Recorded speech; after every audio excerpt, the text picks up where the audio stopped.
Merhaba. Bugün sana tarih formülleriyle ilgili bilgiler aktarmak istiyorum. Tarih formülleri Excel'de en çok kullanılan formüller grubundadır. İnsan kaynaklarında çalışıyorsan bu formülleri mutlaka öğrenmelisin. İşe girerken de malum insan kaynakları yoğunluklu bir mülakat oluyor. Yani aklında bulunsun, tarih formülleri her noktada işine yarayan formüllerdir. Hadi başlayalım. Seri tarih formülü ise gene benim önemsediğim formüllerden bir tanesi. Onun sebebini söyleyeceğim. Öncesinde formül ne işe yarar ona bakalım. Eşittir seri tarih diyorum. Hücremi seçiyorum ve 3 ay sonrasını seçiyorum. Yani bu tarihten tam 3 ay sonrasını veriyor. 3 ay sonrasını ben matematiksel olarak da hesaplayabilirim. 90 gün sonrasını hesaplayalım. İşe giriş tarihi artı 90 gün diyelim. Ve bu formülü de aşağı doğru çekelim. 15-9, 13-9. Görselde bile 2 günlük fark var. Bu eksi, bu deyip aradaki farkı bir gözlemleyelim. Bazılarında eksi 2 gün, bazılarında bir eksi 1, bazılarında 0 gün. Yani böyle tutarsızlıklar var. O zaman şunu tavsiye ediyorum size kesinlikle. Tarih formüllerinde gün hesaplaması yaparken matematiksel hesaplama sizi yanıltabilir. Mutlaka seri tarih formülü kullanarak yapın. Tam noktasal bir tarih işlemi size verecektir. Bunu da dikkat edelim arkadaşlar. Seri tarih formülü ayın son gününü veriyor. Lazım olduğu zaman tam yerinde bir formül. Seri ay, bu tarihi seçip 0 yazarsam 15-6-1998'in son gününün 30 olduğunu öğrenmiş oluyorum. Bu formül neden önemli?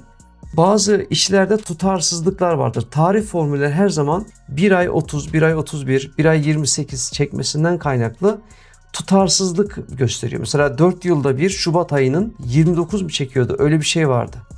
Yani hep tutarsız bir durum var.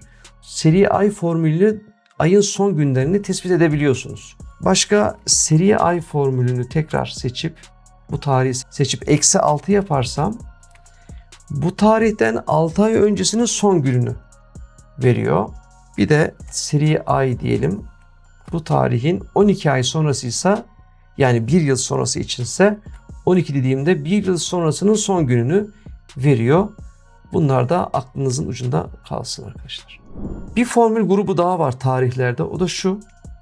Tam iş günü ve tam iş günü uluslararası formülü. Bu da bilinmeyen bir formül.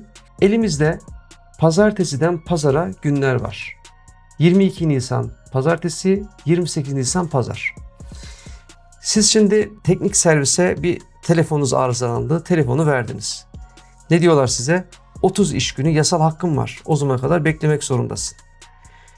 Ya takvimi alıp tek tek seçeceksiniz. 30 iş gününde şunlar var arkadaşlar. Hafta sonları çıkacaksınız. Araya bayram tatili, resmi tatil girerse onları da çıkaracaksınız. Ve ona göre hesaplayacaksınız. O zaman ya tek tek takvimle hesaplamak zorundasınız ya da bu formülü kullanacaksınız. Hadi gelin bakalım. Tam iş günü formülü seçiyorum. Başlangıç tarihini seçiyorum. Bitiş tarihini. Bana diyor tatillerini ver. Şimdi bu formül dünya genelinde kullanılan bir formül.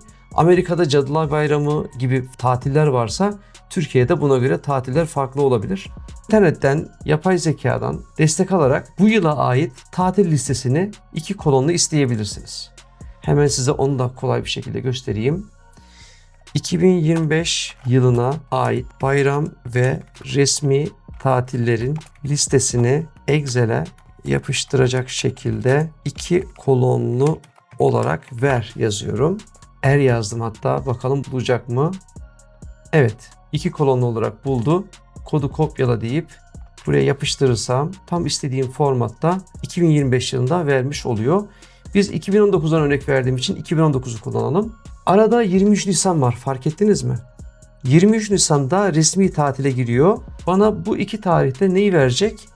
Tam iş günü seçersem başlangıç ve bitiş tarihi, tatil listemi veriyorum.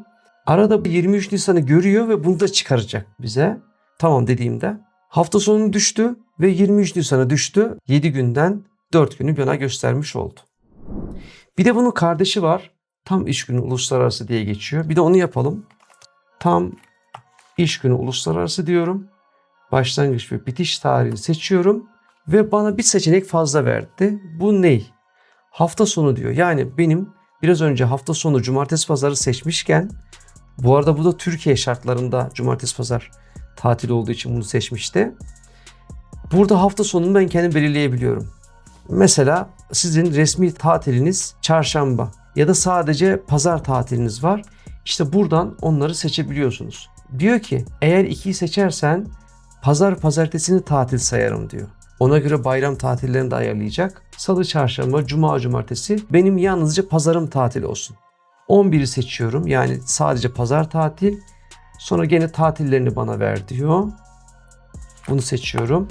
Ve bana 5 gün verdi. Yani ne yaptı? 7 gün var. Yalnızca pazar tatil 6'ya düştü. Aradan 23 Nisan'ı çıkarttı. Ve 5 günü bana vermiş oluyor arkadaşlar. Umarım tarih formülleri anlaşılmıştır. Daha birçok tarih formülü var ama en sık kullandıklarımız bunlar. Benim önemli gördüklerim. Bir sonraki eğitimde görüşmek üzere diyorum arkadaşlar. Kendinize iyi bakın.